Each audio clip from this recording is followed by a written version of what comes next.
माननीय प्रधानमंत्री जी के जन्मदिन पर मैं बधाई देता हूं, शुभकामना देता हूं कि जन्मदिन पर मेरा एक सुझाव भी है कि वह देश के प्रति जवाबदेह हों, अदानी अंबानी के हाथों में देश को गिरोई न रखें। यही उनके जन्मदिन पर देश को सबसे बड़ा तोहफा होगा। 75 साल के हो गए, उनका कहना था कि 75 साल बाद राजनीति खत्म हो जाएगी। बहरहाल लोकतंत्र में उम्र, लोकतंत्र में, संविधान में उम्र पर कोई प्रतिबंध नहीं है। इसको भाजपा ने ही घोषित किया था, भाजपा ही तोड़ रही है, तो ये भाजपा को ही मुबारक हो। अपनी जनता पार्टी से कोई लेने देना नहीं। आप लगातार ये कहते आ रहे हैं, आप लगातार कहते ये आ रहे हैं कि नहीं, भाजपा का माननीय मोदी जी के जन्मदिन पर तो हम ही बधाई दे रहे हैं, हमारी पूरी पार्टी बधाई दे रही है।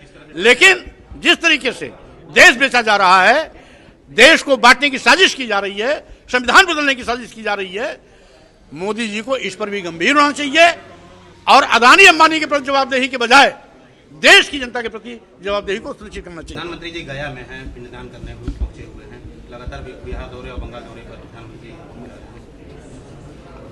भाई, माननीय प्रधानमंत्री देश के प्रधानमंत्री हैं, वो किसी भी प्रदेश में जा सकते हैं, किसी भी देश में जा सकते हैं। पिंडदान करने गए, वो उनका निजी मामला है, तो इससे अपनी जनता पार्टी कोई लेने देना नहीं है। विपक्ष ये कह रहा है कि ये दूसरी बार वो करने जा रहे हैं। उस समय जो उन्होंने बाल का संस्कार नहीं कराया था, तो वो विपक्ष उस पर वो चुटकियां ले रहा है। बहरहाल किसी के निजी मामले में मैं किसी प्रकार की टिप्पणी करना उचित नहीं समझता। जिस तरह से पीएम मोदी की मां को गाली दी गई, अब है कि ये जेडीयू से ही मिले हुए लोग गाली दिए। स्वाभाविक रूप से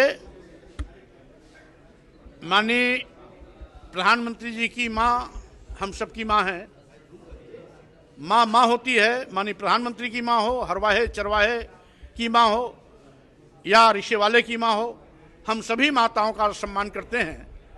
लेकिन आखिर जिसने गाली दिया, उस बिहार में भी सरकार मोदी जी गठबंधन की है, केंद्र में भी मोदी की सरकार है, उसके खिलाफ एफआईआर करके तत्काल उसको जेल भेजना चाहिए।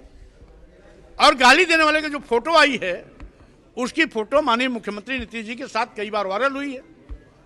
तो ऐसा तो प्रतीत होता है भारतीय जनता पार्टी ने गाली दिला करके साजिश के तहत इस पर राजनीति करने की कोशिश की है, जिसकी मैं घोर निंदा करता हूं।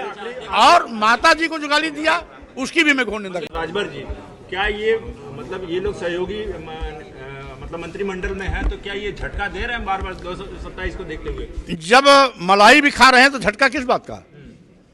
ये सरकार पर दबाव बना रहे हैं और माल मलाई लेने के चक्कर में है, इसका और दूसरा अर्थ नहीं होता है। 27 में अपनी जनता पार्टी उत्तर प्रदेश में सरकार बनाने की तैयारी में लगी हुई है।